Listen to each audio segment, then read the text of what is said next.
lead as a lover, you lead as a provider, and then the last thing is you lead as a protector. You lead as a protector. Men, I want you to listen to this. God loves his daughters and the children they bear. If you understood the love that God has for his daughters, that right there would cause an instantaneous change. If you can just get a glimpse of the love that God has for his daughters, you in no way, shape, or form would want to do anything to take away that love. In fact, you would want to model that love. And you do this as a protector. You see, when he gives one of his daughters to a man, God desires that that man would care for his daughter the way that he would. You are a protector of her heart. You are a protector of her physically. You are a protector of her mind. You are a protector of her feelings.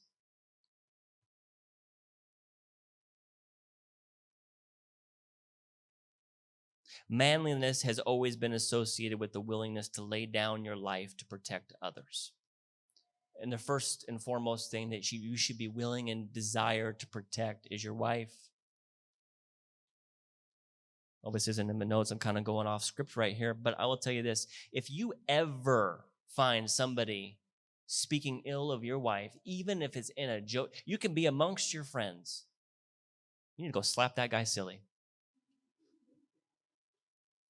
Now, maybe you don't do it with your hand. I don't know. Maybe you do. What I'm saying is you stand up for your wife. This is not tolerated. I don't care if it's in a joking manner. You do not speak of my wife that way. You do not think of my wife that way. You stand up. You protect. You protect. Pastor said, yeah. Pastor Casal said,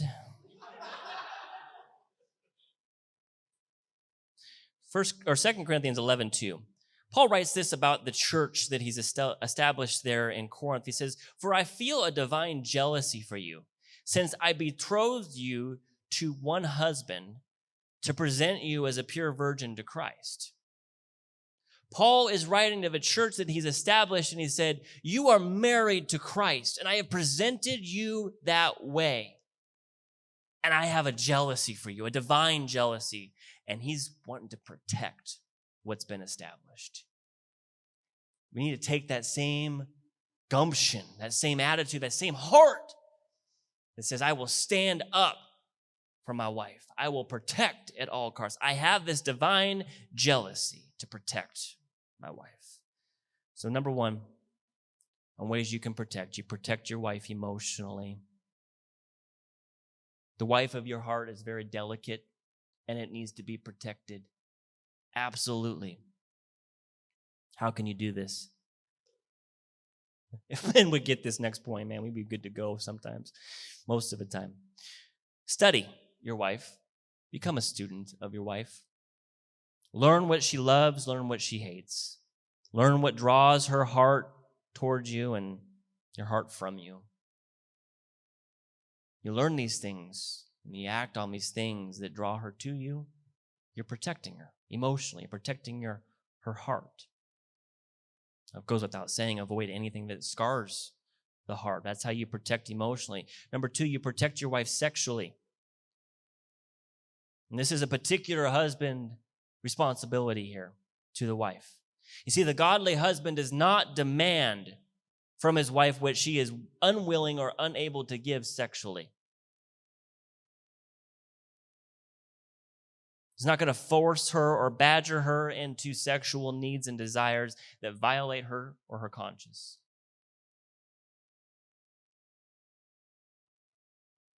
And I'll just say this point blank.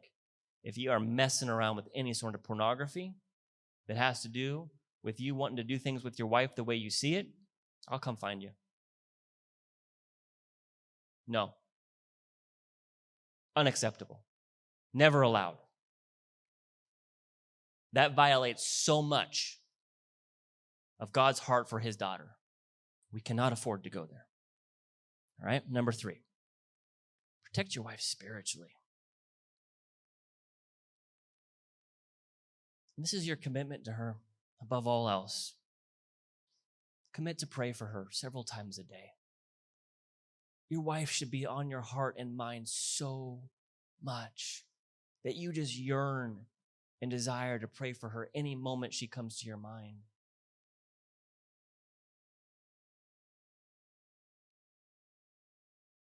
Tell her that you pray for her. Ask her, how can I protect you spiritually? What are you going through? And lead in prayer.